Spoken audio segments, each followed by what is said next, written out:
Car salesman of Reddit. What's the most outrageous thing anyone has done while out on a test drive?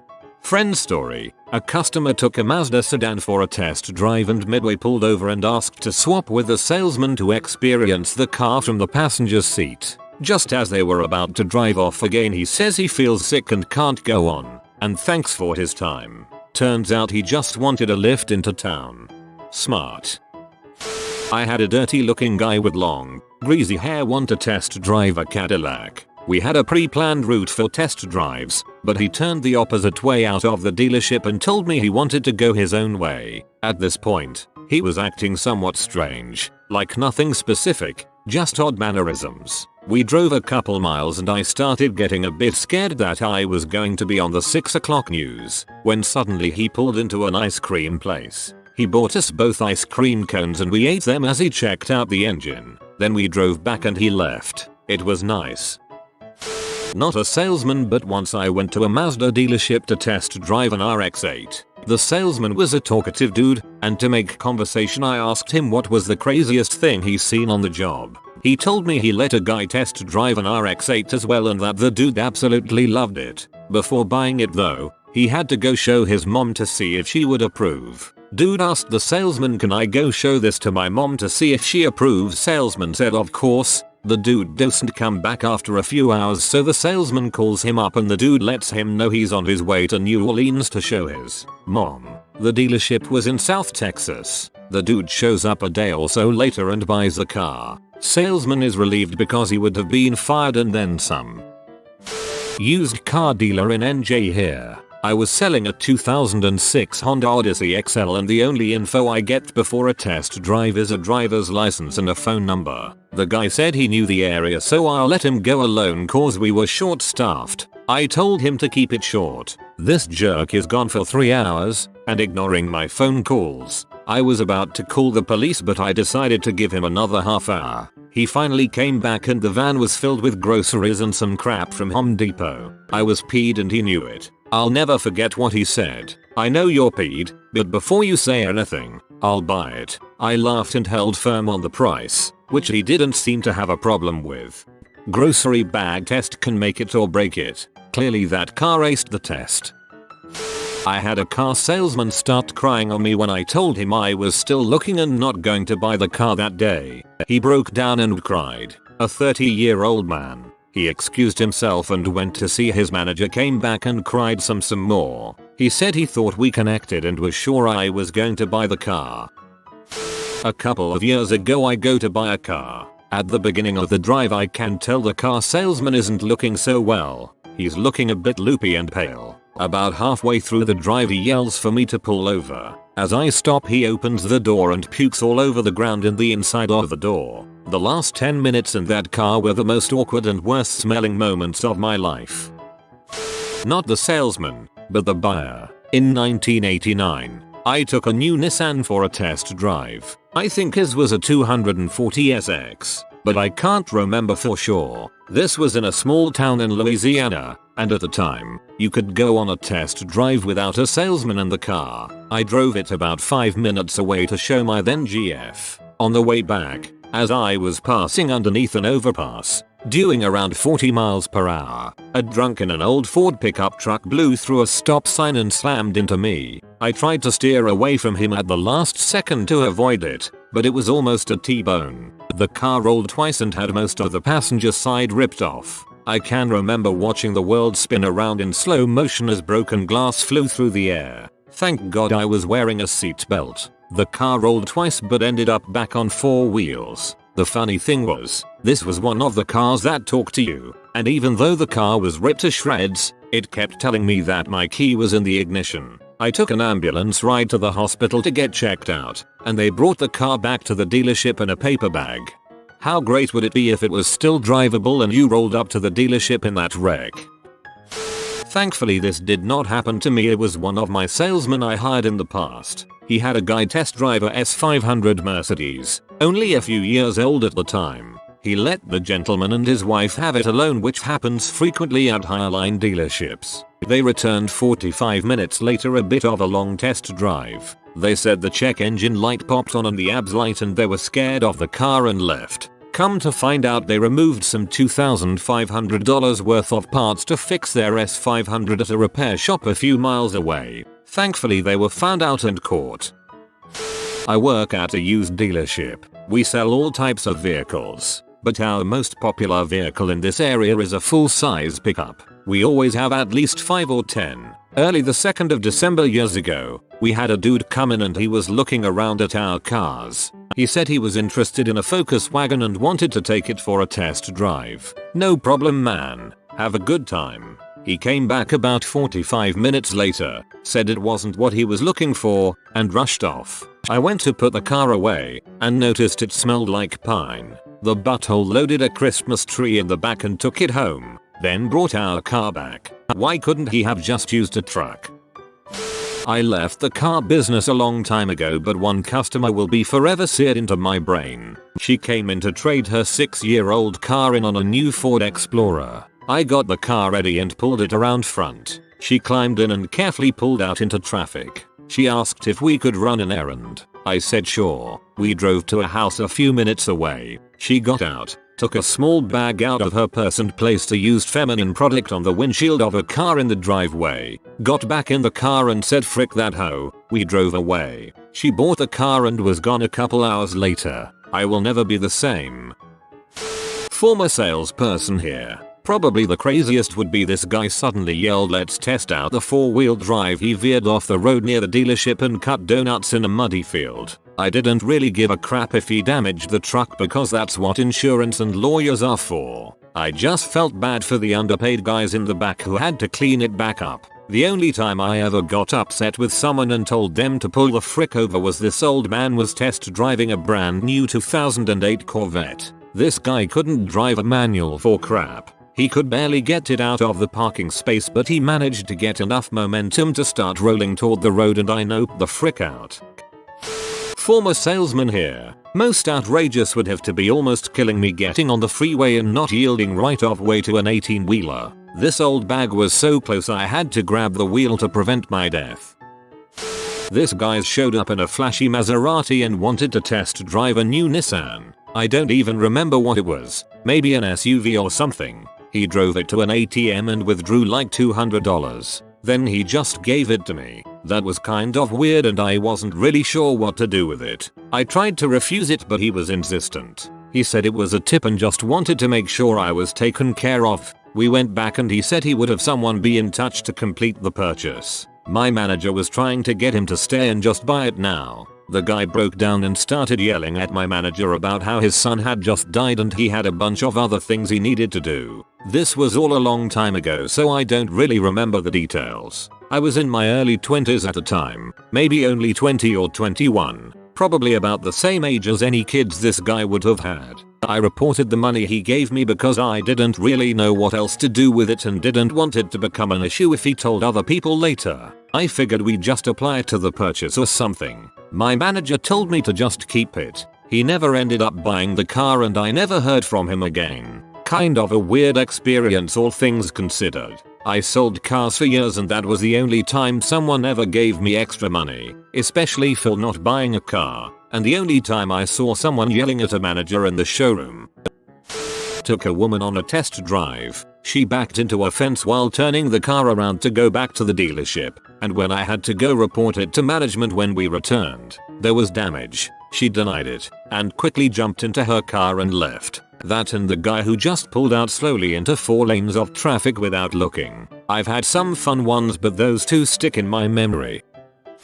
Had a guy show up on a fairly nice Harley Davidson without a shirt on. Nobody helped him so I offered to. He wanted to drive one of our top end cars. $320k Rolls-Royce Ghost. I got a service bag, the ones that protect the seats from the mechanic's grime, and let him drive it. We got up to about 140 miles per hour on a public road before I told him he needed to buy it before hitting 150 miles per hour. We went back to the dealership. He went to his bike and wrote us a check. We delivered the car to his house that night and he has been buying cars from the dealership ever since.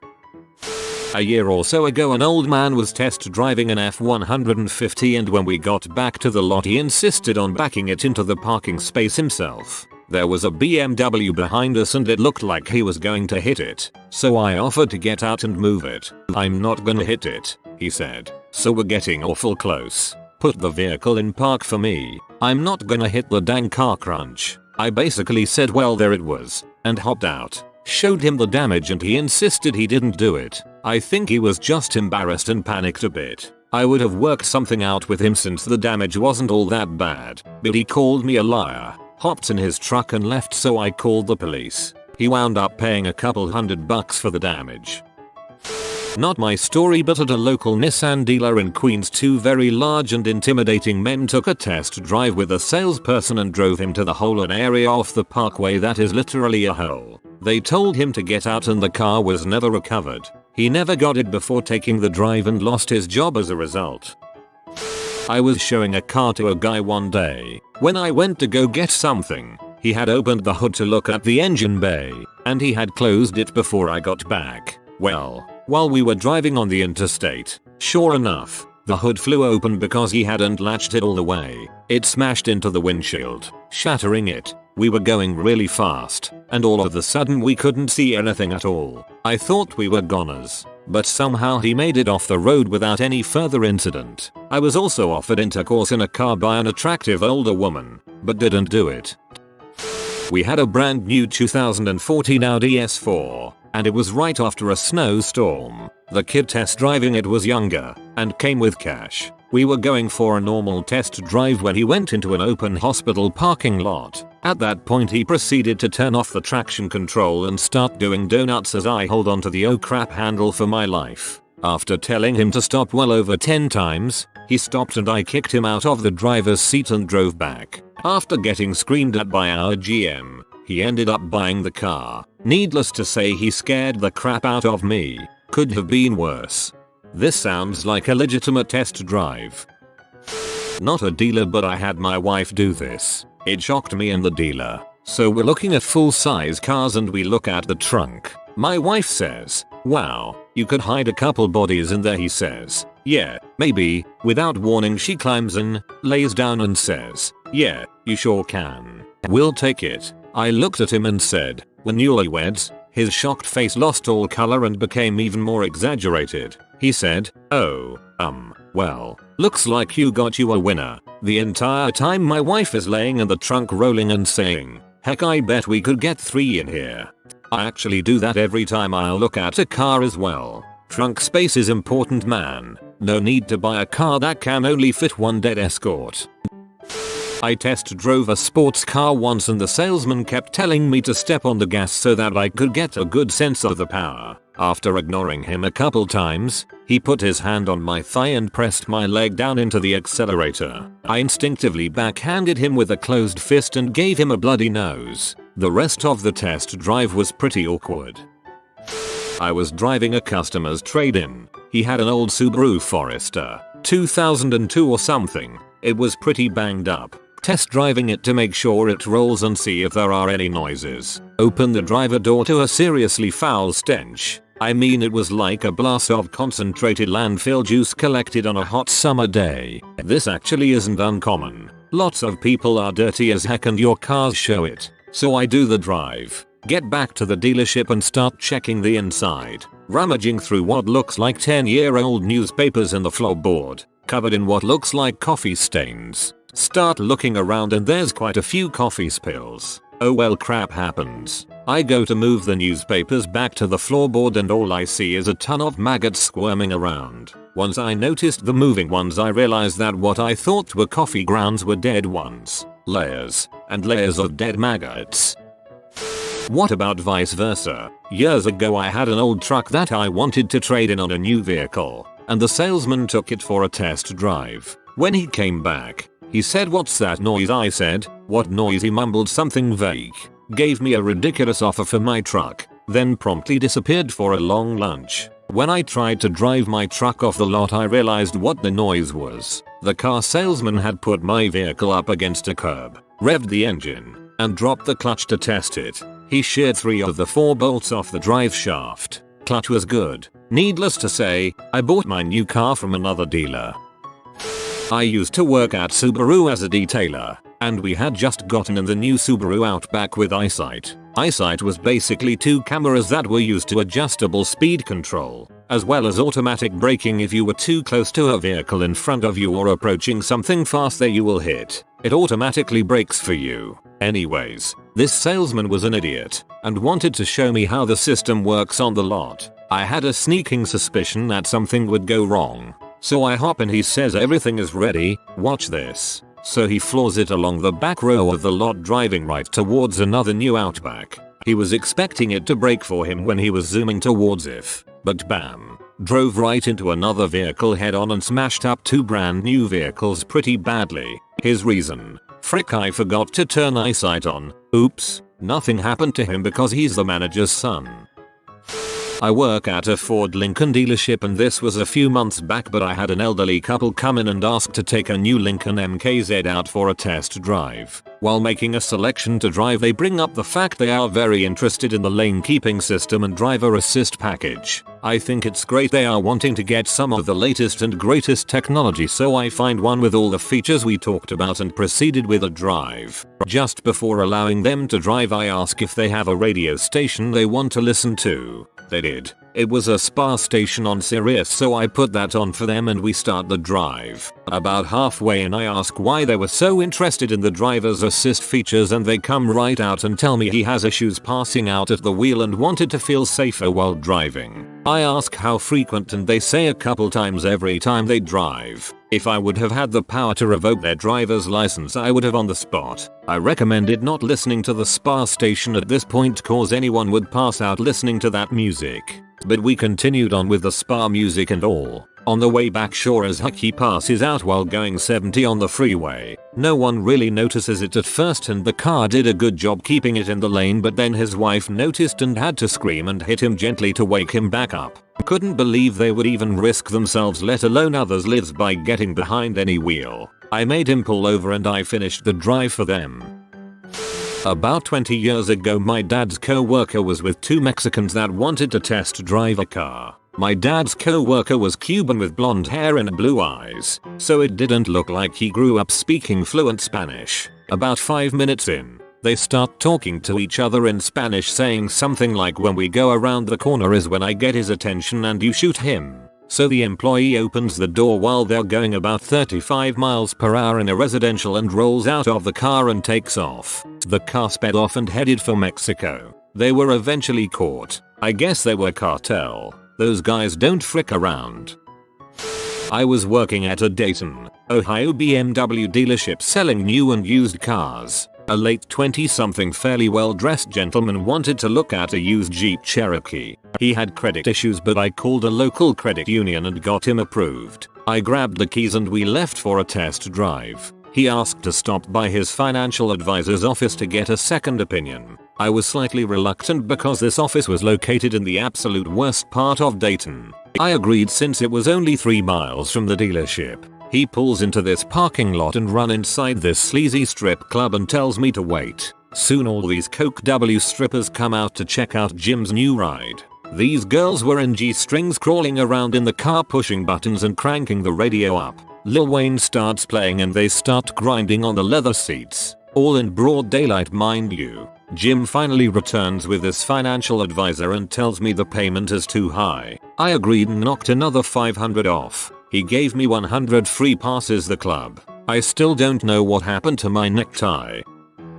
My mom went into an Audi dealership and was asking about a car that was $80,000. She wasn't planning on stopping by that day, so she was wearing yoga pants and a t-shirt, without any makeup. The car salesman kept trying to push her towards less expensive cars, but she tried them out and didn't like them nearly as much as the other. When my mom finally asked him why he wouldn't show her the car she wanted, he said, "I think that car is too expensive for you." Little did he know that my mom had just empty nested and was looking to finally get a luxury car after decades of buying used Suburbans that had seen better days.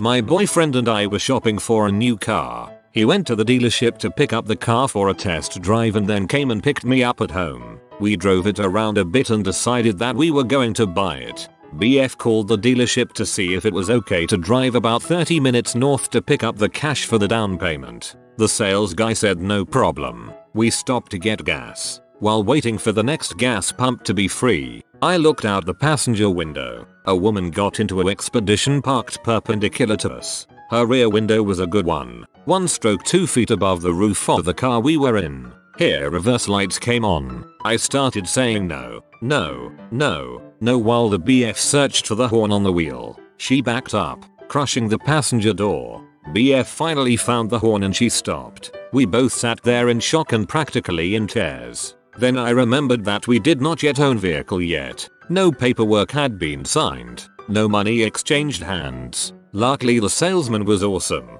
The manager of the dealership, less so. We were able to get a different car and that was the last we heard of it. Since then we've purchased a second car from the same salesman because he was so awesome.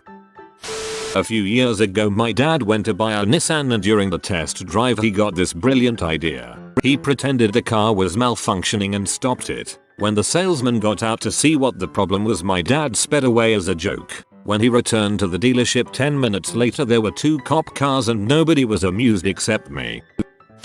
Not a car salesman, but a friend's uncle is. A homeless man arrived at a dealer and said he wanted to purchase a Corvette. When asked how he was going to pay for it, he replied with "I'm going to wake up and the money is going to be there." He then proceeded to pull out a sword. The cops were called. etc. etc.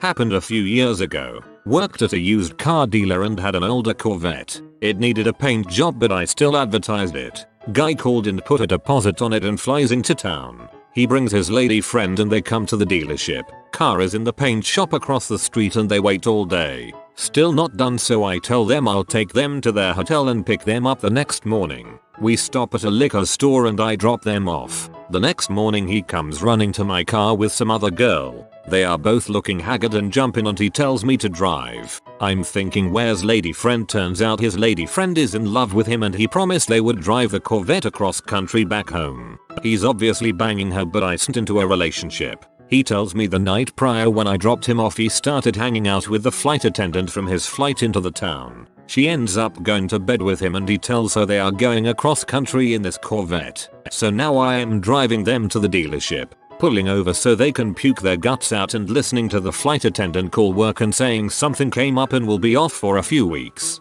So car is finished drying. He buys the car and they drive off. I made my commission. Have a laugh. And then the other girl pulls up in a taxi losing her mind. She woke up. He is gone and left $300 on the table and won't answer his phone. She's going crazy. Calls mom. Gives me the phone. Her mom reams me out. I apologize but explain it's not my problem. She finally left but ended up calling for the next few days seeing if I knew where he was.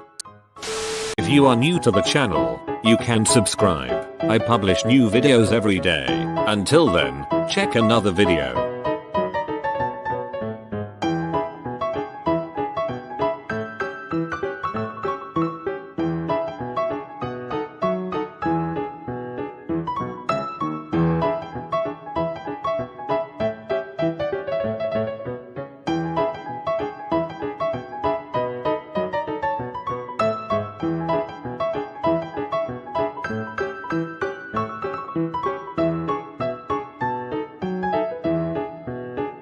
Bye for now.